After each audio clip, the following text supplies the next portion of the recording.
Good morning, everybody. Welcome to the most provocative and annoying live stream you'll ever see for the rest of your life. Today, unlike most of my live streams, where I try to entertain you and make you happy, today will make you very unhappy. In fact, so unhappy, I recommend you turn it off right now. This will be I don't know, maybe I've done this before, but quite literally, it's going to make a lot of you really mad, like really, really mad. If you don't want to have that happen to you, just turn it off, because you don't need that kind of trouble in your life, probably. Here's what's going to happen. I'm going to take apart some of the arguments about COVID. We'll do that at the end, so I'm going to do the general stuff first, if you want to hang in here for that. But when we talk about the COVID stuff, I'm only going to be talking about decision making. I don't care. Let me be as clear as possible about this. I love you all, and I don't care if you live or die. Can you accept that? I love you all, and I don't care if you live or die, as long as you're pursuing your life the way you want to pursue it.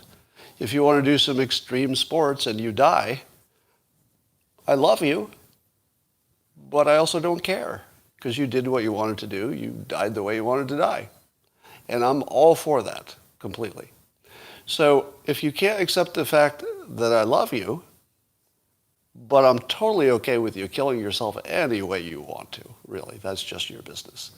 So I'm not going to try to shill any vaccinations or anything like that. And let me even go the extra distance. I am so much into your personal freedom that I will risk my life for you to have that right. Because in some small sense, you know, we all take a little extra risk if you take a little extra risk with the virus anyway. Because if you get sick, maybe you get other people sick, etc. But I'm not going to stop you because your freedom might cost me a little bit or be dangerous to me. I let you drive a car, and yet you might take a drink and drive your car into my car.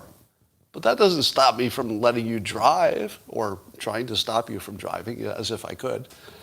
I don't care that you do dangerous sports, even though I know that raises my healthcare costs. You know, if you hurt yourself and it raises the expense of healthcare for everybody in the country.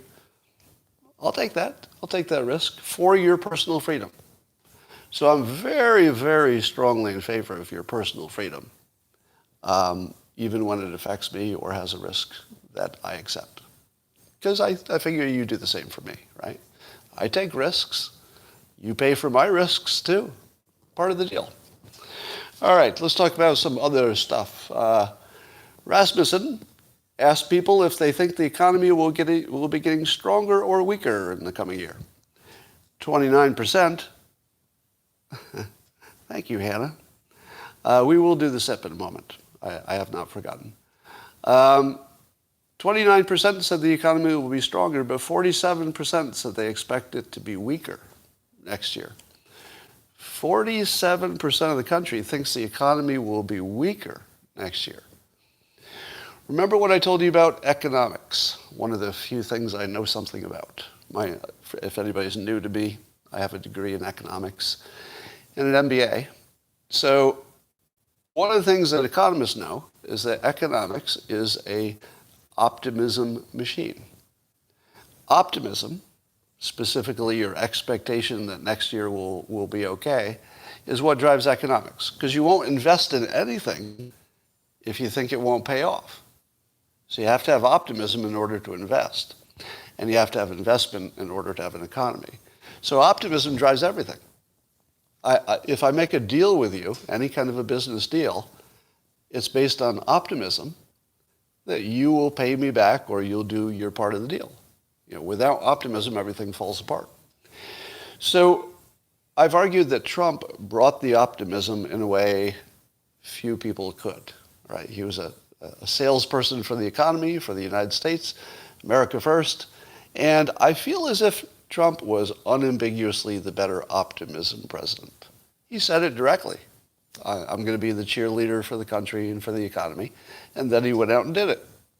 And even people who didn't like Trump still thought the economy was going to do well. So I don't think you can ignore this, that the president is pretty directly a cause of what you think about the economy. Now, suppose Trump had been president, but we still had all this debt. You know, debt's it's something you got to worry about. It's not exactly like personal debt. We don't quite understand national debt. Economists, I think, would agree that they were completely wrong about how much debt we could take on. Completely wrong. I mean, like maybe by a factor of 10, they've been wrong.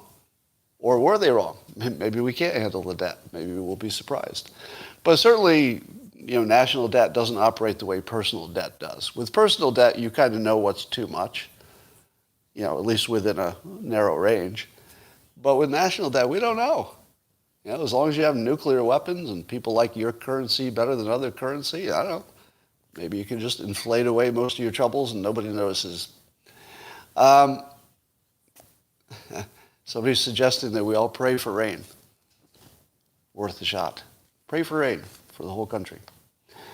So how about this Woodward book? So the book Peril that we're all talking about, I learned yesterday that in that book, Woodward treats the Fine People hoax as though it's a historical fact. Not a fact that it's a hoax. Woodward treats the Fine People hoax like it's not a hoax, like it actually happened. And he reports it as one of the reasons that Biden was so interested in being president. Now, there are many sketchy things in this and other Woodward books, things which are quotes that people say, I didn't really say that, etc. But here's the thing. I'm starting to wonder if Watergate really happened. Right? Because everything we knew about Watergate came from Woodward and Bernstein, at least originally. And they don't have any credibility. I mean, I suppose they did when they did the Watergate stuff. But at the moment, we know that Woodward, at least, is not a credible character. He's not even close. I mean, if you believe the Fine People hoax and you put it in a book, in 2021 it's in a book, that's embarrassing, really. It doesn't seem like there's any interest in the truth. And I'm semi-joking about doubting Watergate, but here's what I do think. I wonder if the details of Watergate are even close. Probably the big picture's right. Well, I'll bet the details are all wrong. If these guys were the only source of those details, I suppose a lot of it could be independently checked. All right, we got a little mystery here with excess mortality. Who knows if the data is right, but it comes from ourworldindata.org. And Adam Dopamine was tweeting about this. Apparently the numbers showed that 2020 was a much higher than normal excess mortality. Completely understandable, because we had a massive pandemic. So the 2020 numbers make complete sense. Way higher than the baseline, we had a pandemic, perfectly explained. But 2021 is below average. Can you explain that? How do you explain that we're below average mortality? How do you explain? Well, let me give you an explanation that I think makes sense. That the people who were going to die this year died last year, right? The pandemic took out all the people closest to death. And if you take out all the people who are closest to death, the obvious outcome of that should be a lower than normal death rate for the next 3 to 5 years. Probably 3. Wouldn't you say? Yeah, the vulnerable died early. Right? So I think this number actually makes perfect sense. Doesn't mean it's right. Could be there's a lag. Could be the data is wrong. Any of those are possibility. But it makes sense. Based on what we know, it's a perfectly sensible outcome, even if it turns out later to be wrong.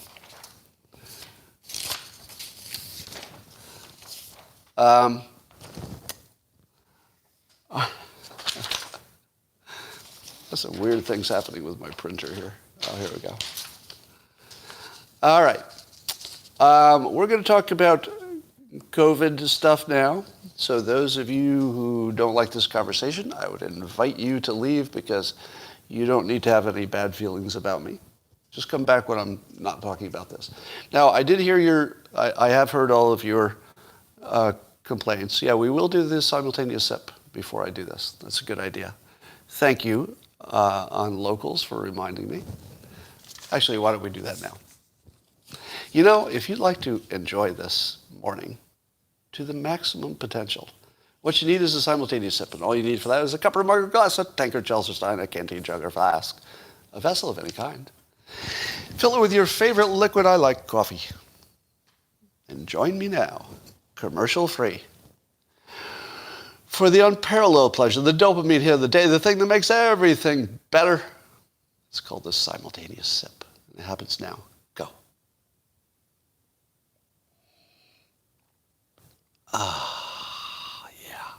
Yeah, so good. All right, we're going to talk about COVID stuff, but as you know, my beat is not health. My beat is not health. So none of this is about your health choices, okay? It's only about how you think about it. The only thing I care about is how you think about it. Don't care if you die, as long as you're living your life the way you want it, all right? So here's the first question. If hearing that some percentage of vaccinated people are still getting COVID makes you conclude that vaccinations don't work, I've got one question for you. How does confirmation feel when you're in it? Now, here's the thing you need to know about confirmation bias. The people who have it don't know it. But the people who don't have it, because for whatever reason they're uninterested in the question usually, they can see it. It's like really obvious to the observer if you're being irrational. It's just not obvious to you. So I'm telling you that if you have this opinion, you're experiencing confirmation bias. I'm a third party, and I'm not terribly interested one way or the other. Because like I said, I don't care if you live or die. Don't care if you get vaccinated or not. Moreover, I'm not even so sure I made the right decision. Hear this really clearly. I got vaccinated. I made that decision. Am I sure I made the right decision?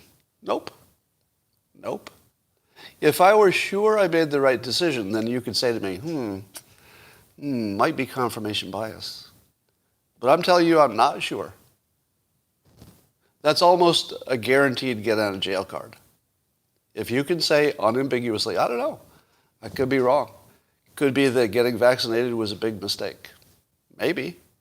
I mean, I don't think so. I'm playing the odds. I think the odds are strongly in my favor. But I don't know. And the people who are skeptical are not crazy. Are they? Are they? Is anybody who's skeptical crazy? We do have a vaccination that, we don't know, if anything could pop up in the long term. Who knows? I don't think so. I think the risk was worth it. But I don't know. Okay? So here's your first tip. Remember, I'm not telling you anything about vaccinating or not vaccinating. I'm just talking about the psychology of it. If you can say out loud, I made a choice, but I really don't know if it's the right one, you might not have confirmation bias. That would be one way to tell. But if you say to yourself, I didn't get the vaccination and damn it, I'm right. I'm really right. You might be right. That's one possibility. But you might have confirmation bias. The person who says, I don't know if I'm right or not, almost certainly doesn't. Because the conditions for it don't exist. But here's the problem. What if, and I'll just put this the way I put it to my critic. Looks like the page didn't print here or something in my notes.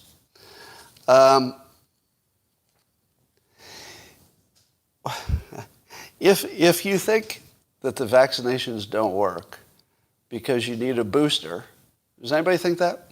Is there anybody here who would say to me, the vaccinations don't work because you need boosters? Or I'll modify that. They don't work as promised because you need boosters. Does anybody think that? Who has that opinion? That vaccinations don't work, or at least don't work as promised, because of boosters. Well, do you know that tetanus shots are vaccinations, and they require boosters? Did you know that? There are other shots which require boosters. It's not the only one. Now, if you get a tetanus shot, you might need it only every 10 years, or some say even 30. Is the tetanus shot just as good in, let's say, the 8th year as it was the first year? What do you think? Is that tetanus shot just as good in year 9 as it was in year 1? Well, apparently not, unless booster shots are 100% until the day they're not. I don't think that's the case. Seems like they probably just wear off slowly, and after 10 years, it's smart to get another one. But could you say that somebody who has the tetanus shot could still get tetanus? Well, yes, right? Because otherwise there wouldn't be boosters, would there? If you couldn't get tetanus while you also had a tetanus vaccination, you would never need a booster. Somebody fact check me on that. I mean, it sounds logical, but with this medical stuff, there could be some non-obvious explanation for things. All right? So, I would say the fact that the vaccinations do not work perfectly, and for as long as you'd like them to, is not uncommon, and therefore not a question of whether they work or don't work. All right? Now, if you disagree with what I just said, probably you're having some kind of confirmation bias problem, right? And some of you said, but wait, Scott, 10 years for a booster, that's way different than 6 months. Yeah, that's way different. Not in a way that matters. It doesn't matter to the argument. I mean, it matters to your life, of course. But it doesn't matter to the argument. The argument is, can it be called a vaccination if it doesn't completely stop the thing it's vaccinating? And the answer is yes. That is the standard. The standard is you can call it a vaccination even if it doesn't completely stop the thing that you're trying to stop. Does every person who get a vaccination not get, I don't know, chicken pox? Are there any doctors on here who can answer that? Do you think that everybody who got the chicken pox vaccination, do you think none of them got chicken pox? I'll bet some did. I'll bet they did. So the fact that a vaccination is not 100% doesn't mean it's not a vaccination. It just means that it's a little less than it could be. It's leaky, right? It's a leaky vaccination. Now, did they lie to us? Here's the next question. Did the experts lie to us? I'd say no. Because they probably were optimistic and might have actually thought it would be closer to 100% than it is. Now, do you think that they knew that you need a booster? Let me ask you this. How many trials of the vaccinations were there? Like Moderna, how many trials did it do? And Pfizer, how many trials did it do? Because if they only did, I don't know, 1 or 2, however many that each of them did, how many different doses did they test? Probably 1 or 2, right? And how did they know what to test? Like, how did they know what dose to test? They didn't. They didn't. They couldn't have. Educated guess. It was an educated guess. So what are the odds that their educated guess hit exactly the right amount of vaccination you need? Very low. Very low. Common sense tells you that they were guessing a little bit, and that there might be some adjustments needed. So if they guessed on the low side, meaning they didn't want to kill you with the vaccination itself, so they made it low enough that maybe it gave you some side effects, but didn't kill too many people. Yes, I know the vaccinations have side effects. Yes, I know that every vaccination kills people, and that more of them, apparently, with this vaccination, perhaps than others. But there's no such thing as a vaccination that they can guess accurately the right amount, test it once, and then they just got lucky. They got the right amount. So the fact that they have to I'm seeing the VAERS database being shown to me about all the alleged adverse events. Most of you know the VAERS database should not be used, right? Do any of you think the VAERS database gives you useful information about the adverse side effects? It does not. It's not for that. It's self-reported. So what it is to raise flags such that you would more quickly notice if there was something to look into. So the VAERS database tells you there's something to look into. It doesn't tell you there's a problem. It's not meant for that. It's not designed for that, right? The reason you have controlled experiments is because self-reported stuff is so wildly inaccurate that it's not useful for scientific decisions. Yeah, so would we all agree that the VAERS database has raised important questions which we should really look into? Everybody agree with that? The VAERS database, where people self-report the side effects, it absolutely raises a flag that we should look into. There's nobody who disagrees with that, right? But do you also agree that it's not intended to give you the answer? It's just supposed to raise a flag so you look into it. We're all on the same page on the VAERS database. And if you weren't, you are now. Because if you thought that it was telling you something, it isn't. It's just raising a question, basically. All right. Isn't it kind of too late? Well, that's an important question, too. So here are some cognitive dissonance that got triggered when I started asking these questions on Twitter today. And I'll tell you how to recognize cognitive dissonance in case it happened to you. Here are some of the comments from people who are almost certainly experiencing cognitive dissonance. You ready? A tweet that just says, I had a bad take. It's a bad take. No other reason, it's just a bad take. When you see an attack on the person without any reference to the reason, that's almost always cognitive dissonance. Because people will include a reason if they have one. And if they don't have one, it's cognitive dissonance. So why would you say I had a bad take instead of saying, for example, you're underestimating something. Hey, Norwood. Norwood says, I have 2 states and they're both boring. And yet, he's decided to stay here. So we're going to hide you from the channel because you're an asshole. Also very dumb because you do things that you don't like repeatedly. Like listening to me. Very dumb. If you don't like it, probably stop doing it. Probably. All right. Another comment I got today. Somebody said, you should have thought this through before sending. In other words, before tweeting. Do you think that this person couldn't have put any reference to what was wrong with my thinking in a tweet? Wouldn't fit? Not enough words? No, easily you could put what's wrong with it. You underestimated this. You have a wrong fact. Your logic connecting this to this doesn't work. Lots of things you could have said. Another one I got today was, that's not how it works. And then a reference to my Dilbert cartoon career. That's not how it works. Or that's not how any of this works. The Dow is down 600? Jeez.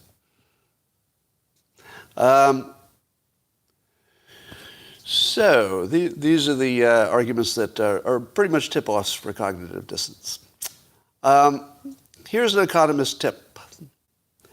How to compare things. One of the things that economists learn is how to accurately compare the right stuff. If you're comparing the wrong things, you're always going to get the wrong decision, right? You have to compare the right things. That's just basic. Here's what people are doing wrong in their comparisons. If you're comparing the COVID vaccination to your original belief of how good it would be, you haven't done anything good or useful, right? And most of you are doing that, right? A lot of the anti-vax people, the vaccination skeptics, are saying, Scott, if you compare what they led us to believe about the effectiveness of the vaccination and its safety, if you compare that to what we got, whoa, we didn't get what they promised, so therefore it's all a scam and a shill and it'll kill you. Does that make sense? No, that's the wrong comparison. Because the thing that you imagined it would be never existed. You get that? The thing you imagined it would be, 100% effective or whatever you imagined, that never existed. That was in your mind. It wasn't in the real world. In the real world, here's the comparison that makes sense. Getting vaccinated versus not getting vaccinated. That's the comparison that matters. Because your decision is vaccinate or not vaccinate. That's all that matters. Vaccinate or not vaccinate. If you're still comparing how you felt about it in the beginning to how it turned out, a little less than you hoped, closer to 80 to 90% effectiveness against hospitalization and death, maybe 80% effective in keeping you from getting it in the first place, but not 100% and not 99%. We hope for that. So don't compare it to your expectations. That's nothing. That's nothing. And I saw people doing that today, and it's just purely irrational. Your expectations are always disappointing compared to reality.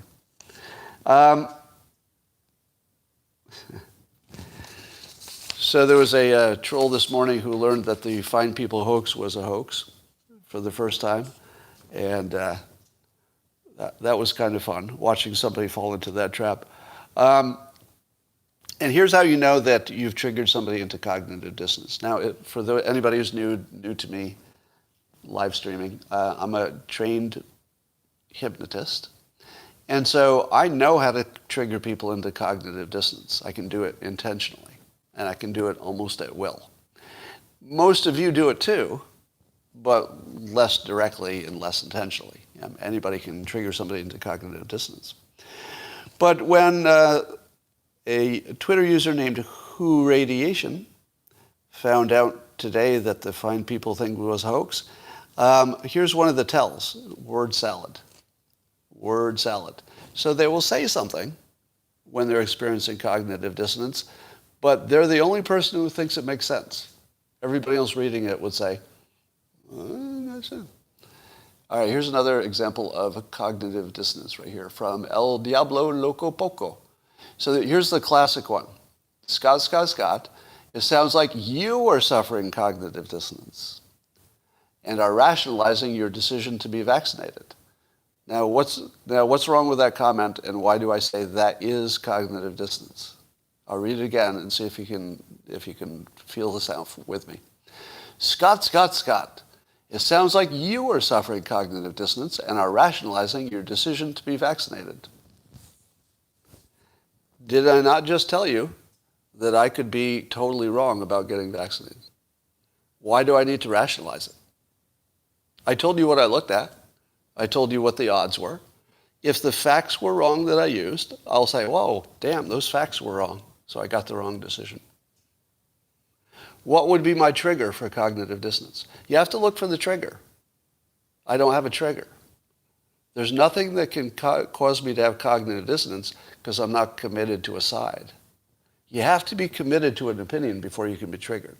I'm as non-committed as you could possibly be. Now, I'm also allowing that I could have made the right decision and had the wrong outcome.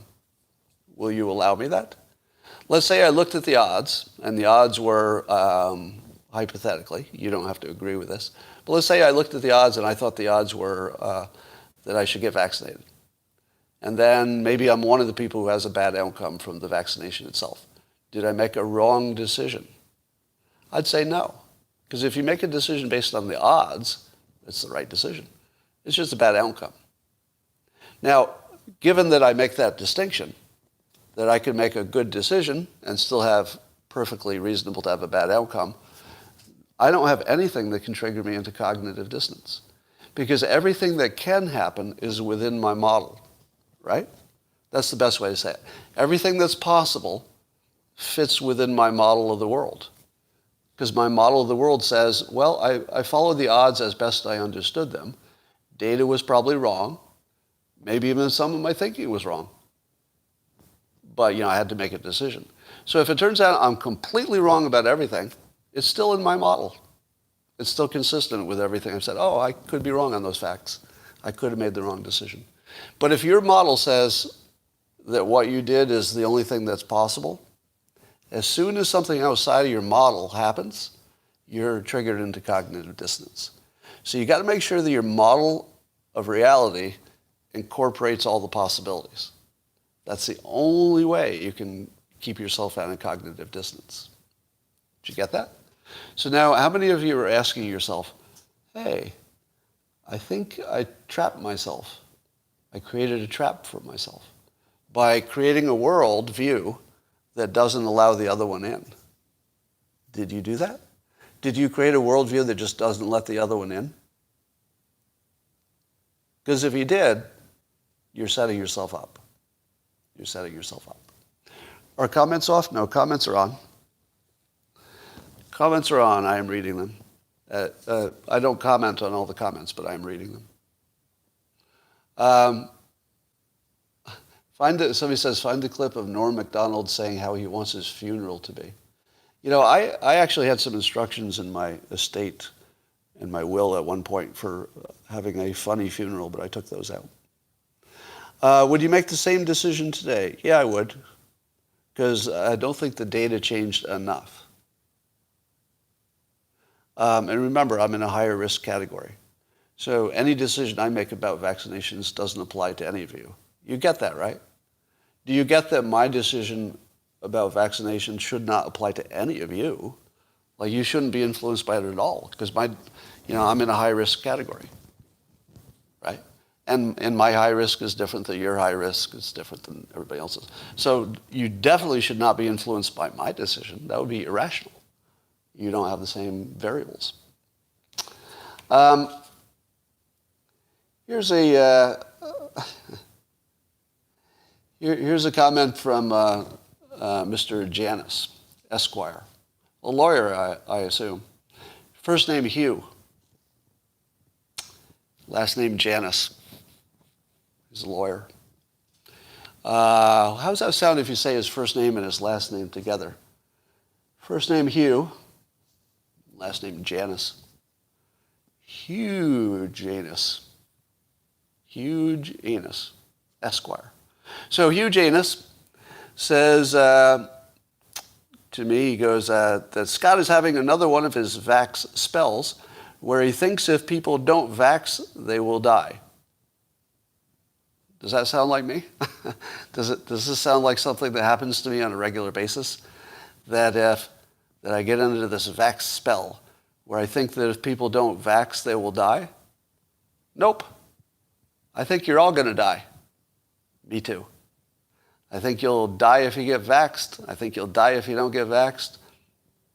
I think you're all going to die. And do I care if you die soon? Nope. As long as you're happy. As long as you lived the life you wanted to live, I'm good with that. So, a complete hallucination of my opinion by Hugh Janus, Esquire. And he says that I'm a vax shill. Do you know any vax shills who advise you to do whatever you want and die? I would be the worst vax shill in the world if I told you, I don't care if you get it. You can die. Any way you want. Any way you want. As long as you'll allow me the same. Well, let's talk about Hunter Pepper, the 19-year-old council member who vowed to, quote, fight to the end against a mask mandate in Decatur,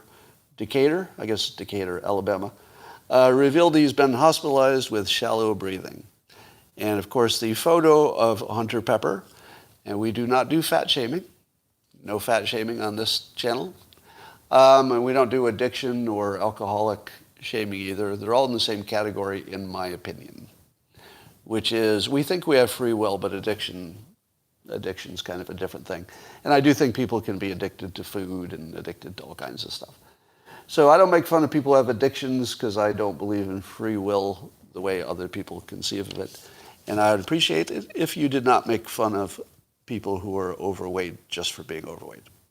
Because they just have an addiction you don't have, if you're lucky. But how in the hell, I mean, I just have to say this every time they do that. How in the hell do you not mention his weight? You know, he's clearly quite overweight. And every time they show this picture, I feel like it's doing the opposite of what they want. I feel like they're doing these, I feel like they're doing these anecdotal stories about the person who thought the vaccination was bad and then got hospitalized. But it's all a story of overweight people. They're all overweight stories. And if we don't treat them that way, I don't know how we get through this any smarter. Like if we're trying to get through this alive and smarter, we're not doing the right thing for that. So I got a tweet from D.O. Genius. So this is somebody who puts the word genius right in their Twitter handle.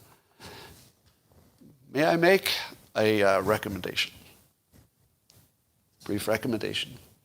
If you're going to brand yourself with the word genius, it does sort of give you the responsibility to up your game a little bit, you know, to act a little geniusy, because people are going to be watching if you call yourself a genius. So let me explain what this genius tweeted today. He said to me, if learning that 80% of people dying from COVID in the UK are fully vaccinated, according to the public health blah, blah, blah, makes you conclude that vaccinations work, how does confirmation bias make you feel, Scott? So here he's calling me out for my own confirmation bias by saying that 80% of people dying in Great Britain or UK are fully vaccinated. So how does that work, Scott? How does that work? Well, let me ask you some questions in response. D.O. Genius. I'll answer your question after you answer a couple of mine. Number one, why do bank robbers rob banks? Why don't they rob, let's say, trash dumps? Why do they go to banks? Could it be that's where the money is? Yeah, that's where the money is. Willie Sutton allegedly said that, but probably didn't. Yes. Here's another one. Were you aware that almost 98% of all the people who die in China are Chinese? Did you know that? Why? Why is it that almost everybody who dies in China is Chinese? Like, what causes that? Is it some kind of weird disease? I'm all confused. And so would D.O. Genius be confused. Now let's take the UK, where most people are vaccinated. Let's see. In a world where most people are vaccinated, what kind of people would be dying? Could it be the people who are vaccinated? Because that's almost all there is. If all you have is people who are vaccinated, who the hell else is going to be dying? Right?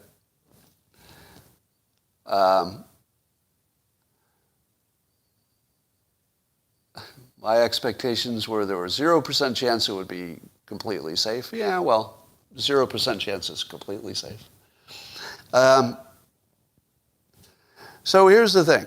If your country is entirely vaccinated, then only vaccinated people will die of COVID, because we do know that people get it and they die even if they're vaccinated. So don't call yourself genius if you don't understand why most of the people in China who die are Chinese. They're Chinese, because that's who lives there. Let me take it to the next extreme in case Mr. Genius wasn't following that. I'll make it a little simpler. If 100% of the people in a country, whatever country it is, are vaccinated, 100% are vaccinated, what percentage of the people who die in that country would be vaccinated? Work on that and get back to me. If 100% are vaccinated, what percentage of the people dying in that country would also be vaccinated? I know it's a tough one, but see if you can get that right. All right.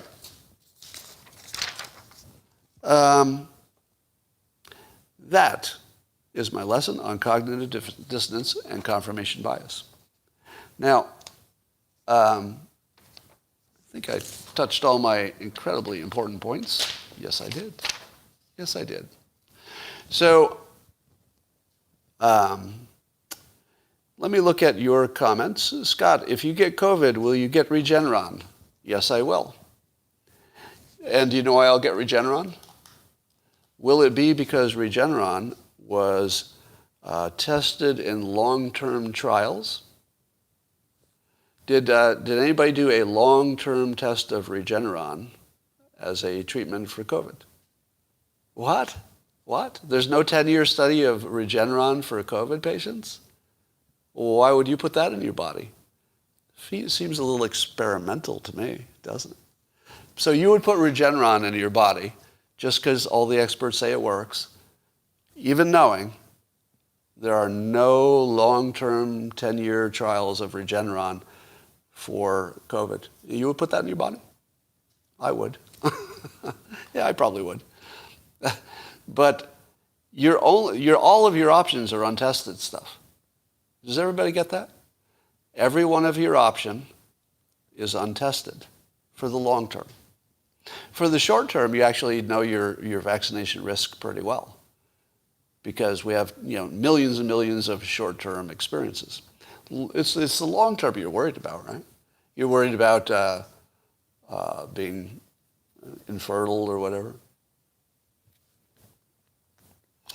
Yeah, same thing with ivermectin, same thing. Now, we do know that a lot of these have been safe for other conditions for years. But who exactly was tracking the long-term effects of ivermectin? Is that a study? Did somebody ever do a 10-year study of ivermectin?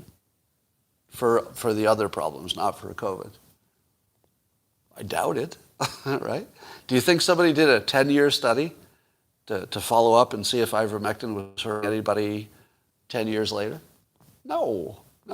Didn't do it for the vaccinations. Didn't do it for anything you're going to put in your body.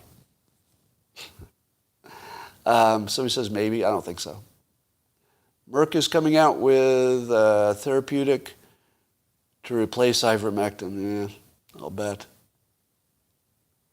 We know ivermectin is not 100% fatal after 10 years. Well, we know it's not 100% fatal, yeah.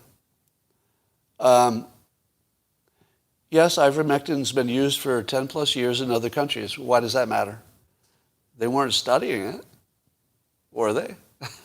I don't think any country studied how do all the people look 10 years after taking ivermectin. Now, what do you think is the period beyond which a vaccination is almost certainly telling you everything that you need to know about side effects? How long do you think that period is? In the comments, let's see how well informed you are. How many days, weeks, months, or years after taking a vaccination? We'll say vaccinations in general. How long do you wait before you really, really know you've got just about all the side effects? Somebody says 2 weeks. I'm looking at all your, I see 1 month, 20 years, 36 months, 15 minutes, 48 hours. Why don't you all know the answer to this? This is one of those, oh my God. This is one of those facts that should be the most important fact in your decision about getting vaccinated. If I had to say there was one fact that you should know to make a decision about vaccination, it would be this, and none of you know it. None of you know it. Not one of you is right. None? I'm watching all your answers. I'm seeing 2 years, a lifetime, 15 minutes. None of you are even close. It's the number one most important variable.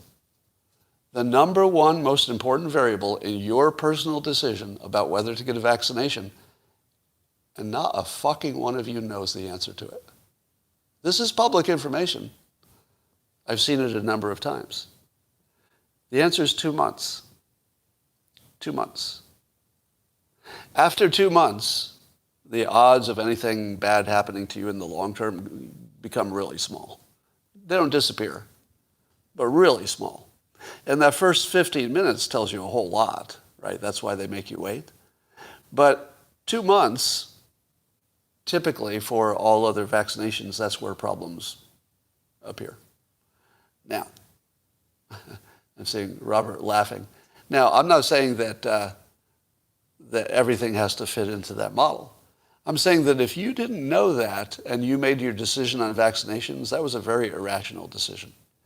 If you were not aware that 2 months gets you pretty much everything you need to know about side effects, not all of it, not 100%, but close. Oh, somebody said 2 months there. Good for you. All right, so I'm kind of blown away by this. I really am. I'm kind of blown away that the most important variable, nobody knew. It was like one person who knew, and that's it. I would say that was the thing that made my decision. I would say I based my decision on the thing that almost nobody knew here, but was public information, that after 2 months, you know. Remember I told you in the beginning, people asked me from day one, am I going to get the vaccination? Do you remember what I said? Yes, but not in the first 2 months, right? And I waited 6 months? I think I waited 6 months before or 5 or something, before getting vaccinated. What was my risk after waiting 5 months for other people's experience to tell me if it was dangerous or not? Pretty low.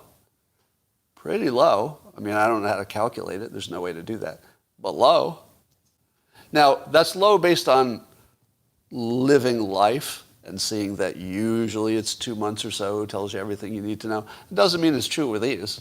I mean, mRNA stuff might be different. But, and the fact that I'm fit and healthy, but I'm also 64 and I have asthma. So I'm on the short list of people who die from COVID, right? If you have asthma, you're in bad shape. I'm pretty sure the people who died from it had asthma and were fat, if we're being honest. Probably. So, yeah.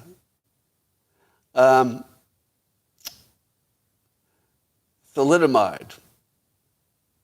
Thalidomide would be the counterexample of something that took a while for people to realize.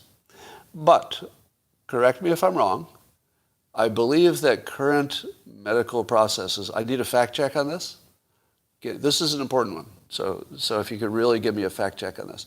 My understanding would be that we would not make the thalidomide mistake today. That we have safeguards that would have caught that early. In other words, we wouldn't have had to wait to find out it was bad. Give me a fact check on that. I think we would have caught that one. If it happened today, I think we would have caught it right away. But maybe not. Yeah, and let's say you only had one example in which the vaccine did have some bad outcomes and they were pretty bad later. Still, that would give you lots of vaccinations that didn't have that problem. So you'd still be looking, well, one did, but 20 did not. 1 in 20, 5% chance. Smoking a lot of weed is protecting your lungs, you say? That might actually be true. We don't know. Yeah. And then, I think there is a separate question about pregnant women. That's a whole different calculation. But, pregnant women don't want to have COVID either, so. I think locals' comments are quite responsive, whoever said they're not, because they're in real time. It's not a vaccine. It is a vaccine. Tetanus is a vaccine, and you need a booster for tetanus, too. All right. 40 booster, what? All right, I got to run, and I'll talk to you tomorrow. How many of you... I'm seeing people suggesting different drugs or things that may have had long-term consequences. I'd love to see a summary of that, a summary of any meds or vaccinations that did have long-term consequences in relation to all the meds that have ever been improved. Is it 1%? I don't know. 5%? I have no idea. All right. I will talk to you tomorrow. And I see your